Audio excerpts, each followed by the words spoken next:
হচ্ছে মাজারে সিজদা করা, নিয়ত মানত করা কিংবা ঢোল বাজনা বাজানোর ব্যাপারে শরীয়তের বিধান কি? ভাইরা আমার, মাজারে সিজদা করা শিরক। মাজারে সিজদা করা, যদি কোনো কবরওয়ালাকে কেউ সিজদা দেয় তাহলে তার ঈমান হারা হবে। যেই সিজদা আল্লাহর জন্য নিবেদন করতে হয়, এটা ইবাদতের মূল, সেই বিষয়টা যদি আল্লাহ ছাড়া আল্লাহর কোনো সৃষ্টির সামনে নিবেদন করা হয় তাহলে সেটা শিরক, এবং শিরকের অপরাধ হলো অমার্জনীয় অপরাধ। যদি তওবা করে কেউ ফিরে আসে ভিন্ন কথা, তাহলে মাফ হতে পারে। এই অবস্থায় যে মারা গেলে সে কাফের বেঈমান হয়ে মারা যাবে, যদিও মানুষ তাকে মুসলমান মনে করুক। একইভাবে অনেকে নিয়ত করে, মানত করে মাজারে। মানত এটা আল্লাহর নামে হবে, আল্লাহ ছাড়া কারোর নামে মানত হতে পারে। অনেকে বিভিন্ন মাজারে গরু ছাগল দেয় এবং ওই গরু ছাগল জবাই হয় পীর সাহেবের নামে। আল্লাহ তাআলা কোরআনে বলেছেন, ওয়ালা তাকুলু মিম্মা লাম ইউযকার ইসমুল্লাহি আলাইহি, যেই পশু জবাই করার সময় আল্লাহর নাম নেওয়া হয় নাই, অন্যের নাম নেওয়া হয়েছে, তোমরা সেই পশু থেকে গোশত খাবে না, ওটা হারাম। এবং যারা এই কাজ করবে তারা গুনাহগার হবে, তারা শিরকে লিপ্ত হবে। ভয়ঙ্কর একটা বিষয়, মান বিধ্বংসী বিষয়। ঠিক একইভাবে ঢোল, বাদ্যযন্ত্র, এগুলোকে ইসলামে হারাম করা হয়েছে। নবী করিম সাল্লাল্লাহু আলাইহি সাল্লাম বলেছেন, বুইসতু লিউকসিরাল মাজামির, ঢোল, তবলা, বাদ্যযন্ত্র এগুলো ভাঙার জন্য, অর্থাৎ এগুলো সমাজ থেকে, ইমানদার থেকে এগুলা বিতাড়ন করবার জন্য আমাকে আল্লাহ পাঠিয়েছে।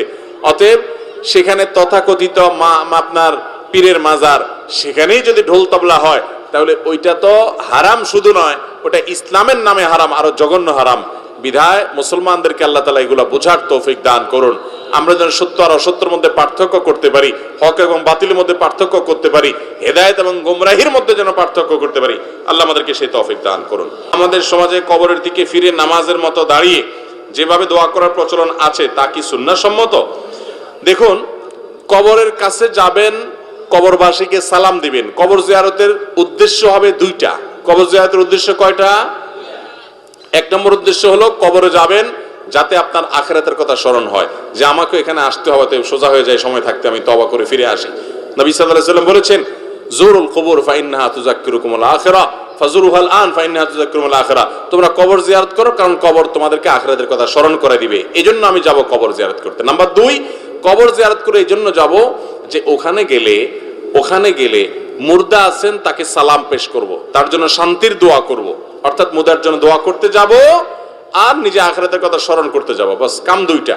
এই জন্য আপনি কবরস্থানে যেয়ে সালাম পেশ করবেন, শিক্ষা গ্রহণ করে মনে মনে চলে আসবেন। এটি হলো কবর জিয়ারতের আমল। সেখানে গিয়ে অনেকে বলে যে দুরূদ শরীফ 12 বার পড়তে হবে, সূরা ইখলাস এতবার পড়তে হবে, সূরা ফাতিহা এতবার পড়তে হবে, সূরা আল-হাকুমুত তাকাসুর এতবার পড়তে হবে। কবর জিয়ারতের এই ফরম্যাট নবী করিম সাল্লাল্লাহু আলাইহি ওয়াসাল্লাম থেকে কোনো হাদিস দ্বারা প্রমাণিত। তো যেটা নবী সাল্লাল্লাহু আলাইহি ওয়াসাল্লাম করেন নাই, এই সূরাগুলো তারা জানতেন, দুরূদ শরীফ তারা জানতেন, সাহাবায়ে কেরামরা করেন নাই, তাহলে সেক্ষেত্রে এটা আমরা করব কার নির্দেশে? ভাই, কবর জিয়ারত করা যদি একটা আমল হয়, একটা ইবাদত হয়, সেই ইবাদত হবে মুহাম্মদ সাল্লাল্লাহু আলাইহি ওয়াসাল্লাম বাতানো পদ্ধতি অনুযায়ী, না আমাদের মন গড়া। আমাদের মন গড়া হবে? অতএব কবরে গিয়ে সালাম পেশ করবেন, সালামুন আলাইকুম দারা কওমিল মুমিনিন, হে ঈমানদার অধিবাসীরা, তোমরা যারা এখানে শায়িত আছো, তোমাদের শান্তি বর্ষিত হোক। ওয়া ইন্না ইনশাআল্লাহু বিকুম লালাহিকুন, নিশ্চয় আমরা তোমাদের পরে এখানে এসে যুক্ত হব, আমরাও চলে আসবো এখানে এক সময়। আনতুম সালাফুনা ওয়া নাহনু বিল আসার, তোমরা আগে গেলে আমরা তোমাদের পিছনে আসছি। এই দোয়াটা বিভিন্ন ভাবে আসছে, বিভিন্ন হাদিসে, যে কোনো ভাবে, হাদিসে যতভাবে আসছে যে কোনোটা পড়লেই হবে।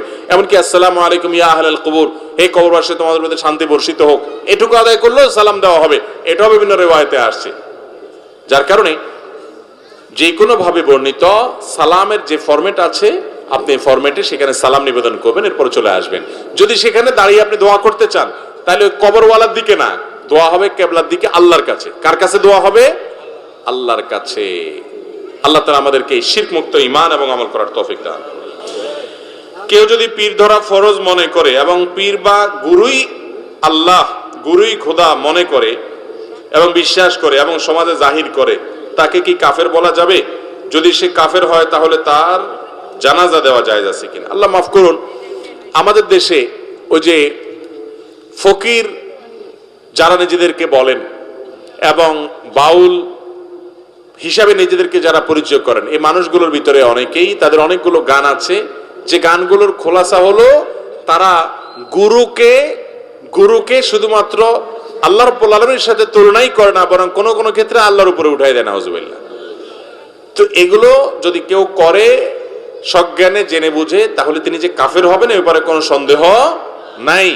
কারণ কোথাকার কোন গুরু? আরে গুরু তো দিন শেষে একটা মানুষ, সে তো আল্লাহর গোলাম। গোলাম কিভাবে মালিকের সমান হয়? অতএব তাকে আল্লাহ সমকক্ষ মনে করা এটা কুফরি, এর কারণে ঈমান চলে যাবে। যদি কেউ এরকম বেঈমান হয় তাহলে তার জানাজা পড়া যাবে। জীবদ্দশায় সে এরকম বিশ্বাস লালন করে দুনিয়া থেকে গেছে আপনি জানেন, তাহলে তার জানাজা পড়া যাবে না।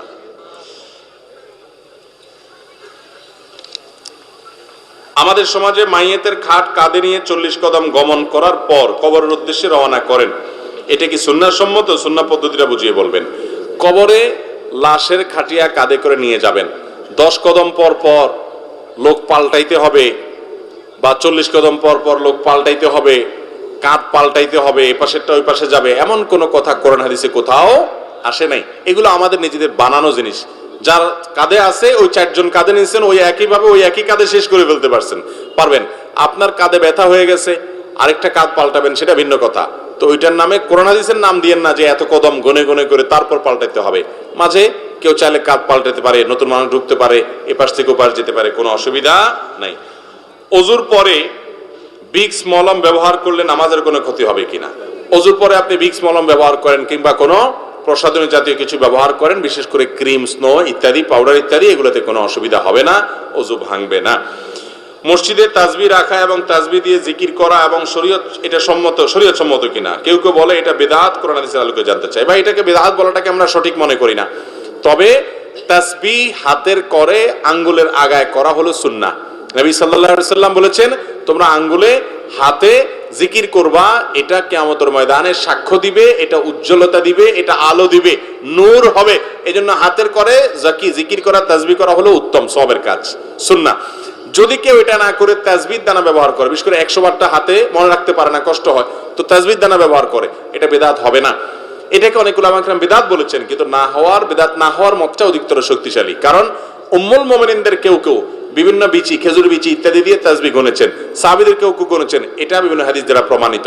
সেখান থেকে বোঝা যায় যে এটা একটা উসিলা বা মাধ্যম মাত্র গণনার জন্য। এটাকে ব্যবহার করাটাকে আলাদা স্বতন্ত্র ইবাদত কেউ মনে করে না। যদি মনে করে না তাসবিহ দিয়ে গণলে সওয়াব বেশি হবে, আঙ্গুল দিয়ে গণলে কম হবে, এরকম যদি কেউ মনে করে, তাহলে ওটা বিদআত হবে, ওটা বিভ্রান্তি হবে। কিন্তু যারা গণার সুবিধার জন্য তাসবিহটা ব্যবহার করছেন, তাদের কোনো অসুবিধা নাই, বিদআত হবে না ইনশাআল্লাহ। যুব সমাজ নেশায় আসক্ত, এ থেকে পরিত্রাণের উপায় কি যদি বলতেন? যুব সমাজ নেশায় আসক্ত, এটা থেকে বাঁচার জন্য মাদকের বিরুদ্ধে জিহাদ ঘোষণা করতে হবে। সেই ঘোষণা প্রশাসনকে করতে হবে, সর্বসাধারণকে করতে হবে, মাদক কারবারিদেরকে বয়কট সামাজিকভাবে সবাইকে করতে হবে। প্রশাসন বিভিন্নভাবে মাদক নিয়ন্ত্রণের নামে মদের বার খোলার পারমিশন দিবে, বিভিন্ন জায়গায় মদের বার খুলবে, ঘুষ খায়া মাদক দ্রব্য ছেড়ে দিবে, আর আমরা ওয়াজ করে দিব, আর সমাজ সব ফেরেশতা হয়ে যাবে। এটা জীবনেও সম্ভব। অতএব ওলামা একরাম তাদের কাজ করবেন, প্রশাসন থেকে সর্বোচ্চ জিরো টলারেন্সে চলে যেতে হবে মাদকের ব্যাপারে, তাহলে ইনশাআল্লাহ যুব সমাজকে বাঁচানো যাবে। সেই সাথে